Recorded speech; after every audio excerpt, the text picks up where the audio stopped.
everyone. Today we're going to be talking about MLA In-Text Citations. So sometimes you'll hear the term in-text citations used. Also, we can talk about parenthetical citations. So these terms are often used interchangeably.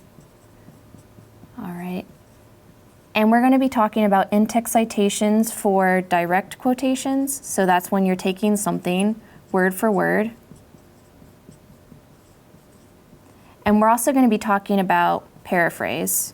And that's where you're taking original source material, but you're putting it in your own words. So you're summarizing it, you're synthesizing it, you're not using the original language.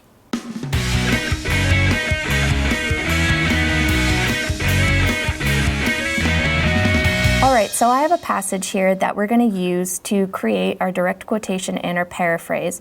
I'm going to go ahead and read this passage. Feral cats roamed far more widely than researchers had expected, up to 1,351 acres. In contrast, pet cats stayed within an average of about 5 acres of home. All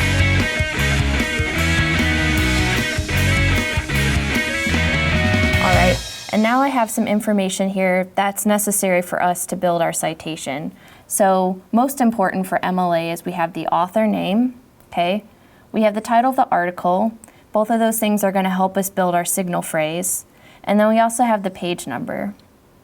So if you remember, direct quotation is where we're taking source material word for word. All right, so I'm going to go ahead and write a practice direct quote. All right, so our signal phrase is going to give the title of the article as well as the author's name. In her article, okay, where house cats roam.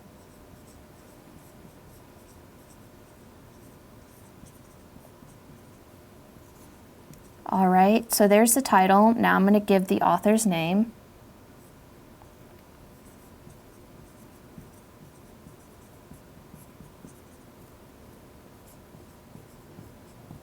Okay, I'm going to make sure I spell that correctly.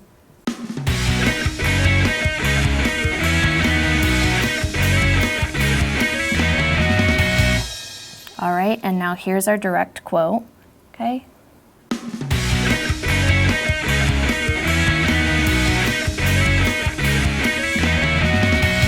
All right, so you'll see that I put that direct quote in quotation marks, and then at the very end in MLA citation, we're going to want the page number, okay?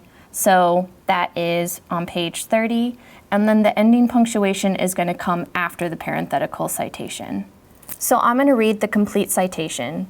In her article, Where House Cats Roam, Madhumita Venkataramanan references a study that found that pet cats stayed within an average of about 5 acres of home.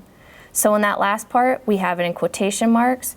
I'm using this verbiage right here directly, and then I have the page number, so that will help our reader locate the source.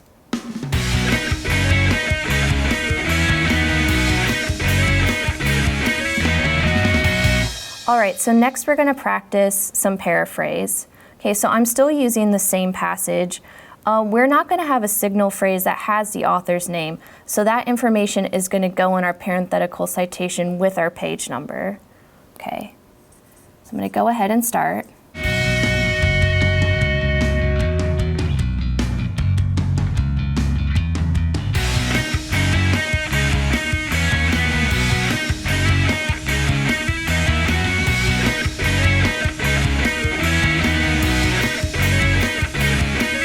All right, so now we have our complete paraphrase.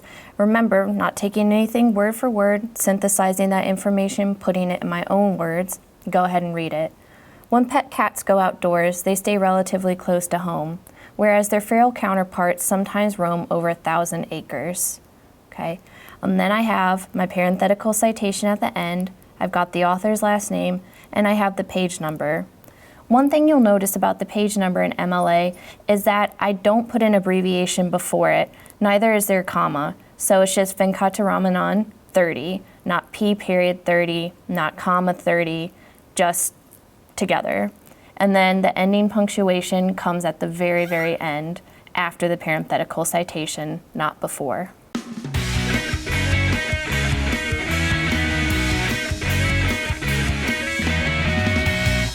What I have been citing, the guidelines I'm using are from the MLA official guide. We're on the 8th edition. And just a caveat, your professor might have different expectations for how they'd like you to cite in MLA, so always follow your professor's expectations. And one last thought, it's always better to oversight than undercite.